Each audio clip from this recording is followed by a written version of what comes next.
Assalamualaikum warahmatullahi wabarakatuh. Saya Udan Satraji dari kelompok 7. Materi yang disampaikan oleh kelompok saya ialah mengenai medan magnet, fenomena ketidakseimbangan pada lapisan bumi, dan mitigasi bencana alam.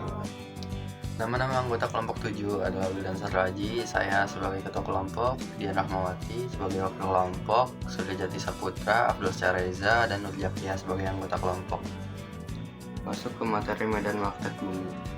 Medan magnet bumi atau medan geomagnetik merupakan fenomena fisis yang sangat penting dalam dunia navigasi. Medan magnet bumi membantu manusia dalam menentukan arah melalui kompas, satelit, maupun GPS, jarum kompas, magnet batang, ataupun bentuk magnet lainnya. Selalu menunjukkan arah utara dan selatan karena terpengaruh gaya tarik geomagnetik di sekitar kutub bumi. Bumi terbagi menjadi beberapa lapisan, yaitu kerak bumi, mantel bumi, inti luar, dan inti bagian dalam. Bagaimana medan magnet bumi terbentuk? Proses ini disebut dengan konveksi, di mana pergerakan cairan konduktif menghasilkan arus listrik. Arus listrik itulah yang menghasilkan medan magnet bumi yang sangat kuat. Medan magnet bumi tidak berpusat di suatu lokasi tertentu, melainkan meliputi seluruh bagian planet. Medan magnet bumi membantu manusia menentukan arah dengan kompas, satelit, GPS, dan magnet. Komponen medan magnet. Besarnya kuat medan magnet dipengaruhi oleh beberapa faktor, yaitu 1. Kuat medan magnet dalam yang berasal dari permukaan dalam bumi.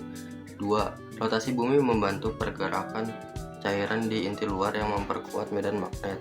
3. Kuat medan geomagnetik yang disebabkan oleh induksi magnetik batuan di kerak bumi. Arah medan magnet. Medan magnet merupakan kutub-kutub medan geomagnetik menyimpang sekitar 11,5 derajat terhadap sumbu utama bumi. Penyebab penyimpangannya adalah A. Deklinasi, yaitu besarnya sudut penyimpangan arah magnet utara terhadap magnet utara geografis bumi. B. Inklinasi, yaitu besarnya sudut penyimpangan arah medan magnet terhadap arah horizontal. Akibat medan magnet. Medan geomagnetik akan menyebabkan berbagai fenomena alam di bumi, antara lain sebagai bermuatan A. Perisai gelombang radiasi matahari. Radiasi matahari berupa angin matahari atau solar wind menuju bumi yang akan dibelokkan oleh medan magnet bumi sesuai dengan gaya Lorentz. Radiasi matahari merupakan gelombang elektromagnetik berupa partikel bermuatan. B. Terjadinya aurora di kutub bumi. Aurora merupakan pancaran cahaya yang menari-nari seperti gelombang di langit. Aurora terjadi pada lapisan ionosfer yang terbentuk karena interaksi. Sekian materi dari saya. Materi selanjutnya akan dibacakan oleh kelompok saya. Assalamualaikum warahmatullahi wabarakatuh. Hai semua, perkenalkan saya Dian Rahmawati dari kelompok 7.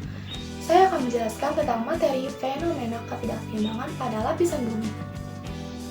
Lapisan bumi yang meliputi litosfer, hidrosfer, dan atmosfer dengan segala kandungan komponen biotiknya merupakan tempat tinggal yang berinteraksi antar manusia, hewan, tumbuhan, dan komponen biotik lainnya yang membentuk sebuah ekosistem. Interaksi pada sebuah ekosistem melibatkan komponen biotik dan abiotik yang akan membentuk keseimbangan kehidupan di permukaan bumi. Pada saat sebuah ekosistem mulai terganggu, dapat dipastikan akan muncul gangguan besar terhadap ekosistem yang disebut dengan bencana alam. Bencana alam adalah peristiwa atau rangkaian peristiwa yang mengancam dan mengganggu kehidupan serta penghidupan masyarakat, sehingga mengakibatkan timbulnya korban jiwa, kerusakan lingkungan, dan kerugian harta benda. Bencana alam yang sering terjadi seperti kebakaran, banjir, tanah longsor, gempa bumi, dan tsunami. 1. Kebakaran. Kebakaran merupakan peristiwa yang disebabkan oleh api yang tidak dapat dikendalikan, disebabkan karena faktor alami ataupun akibat ulah manusia. Kebakaran terjadi secara alami, misalnya kebakaran hutan karena kekeringan panjang sehingga menjadi sangat kering. Kebakaran akibat ulah manusia, baik karena kelalaian maupun disengaja, seperti lupa mematikan kompor dan korsleting kabel. 2. Banjir. Banjir terjadi ketika air meluap dan merendam daratan yang biasanya kering. Di daerah pemukiman padat, penduduk dikarenakan tumpukan air banyak tertutup oleh material bangunan, seperti pengaspalan, serta pengocoran jalanan. Yang ketiga, tanah longsor. Tanah longsor Hal terjadi karena terganggunya kestabilitas struktur tanah menyebabkan pergerakan tanah, bebatuan kerikil, atau pada kontur daerah miring. Penyebab terjadinya tanah longsor, yang pertama, struktur geologi meliputi jenis tanah, permeabilitas tanah, dan kedalaman pelaput batuan. Yang kedua, kondisi luar medan. Di antaranya, kemiringan, penggunaan lahan, dan banyak dinding terkecil suatu lahan. Yang ketiga, bisa juga karena faktor pemicu lainnya yaitu curah hujan yang tinggi dan gempa bumi.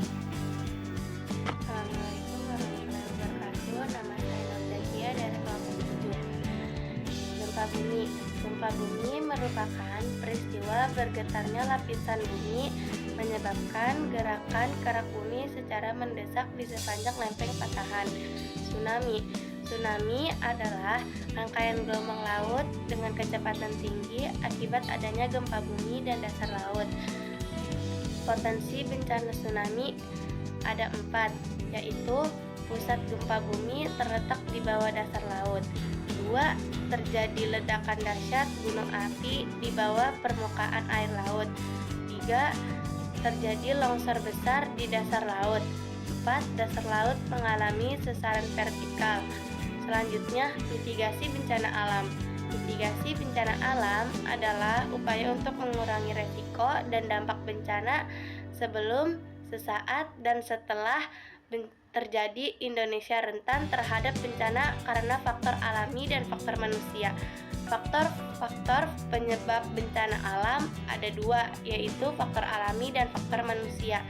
Faktor alami terletak geografis di garis khalistustiwa, menyebabkan paparan sinar matahari tinggi, perubahan iklim ekstrim, meningkatkan curah hujan, memicu banjir dan tanah longsor. Gempa bumi sering terjadi karena Indonesia berada di pertemuan 3 lempeng tektonik. 2. Faktor manusia.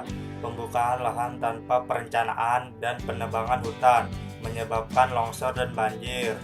Penutupan tanah dengan beton di perkotaan menghambat resapan air.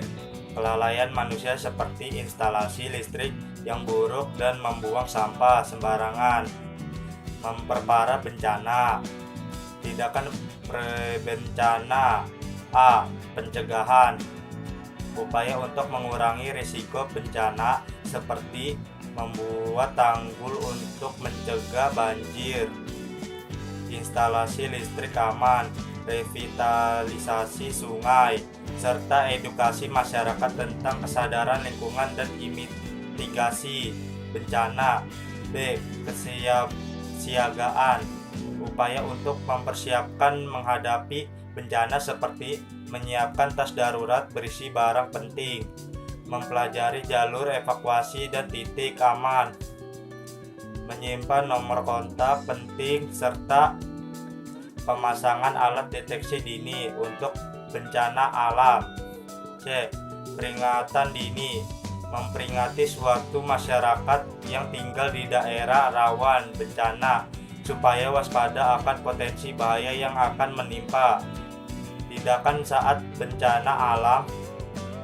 Kegiatan search dan rescue atau disebutnya SAR dilakukan untuk menyisir adakah korban di bencana yang terjebak dan tidak dapat menyelamatkan diri.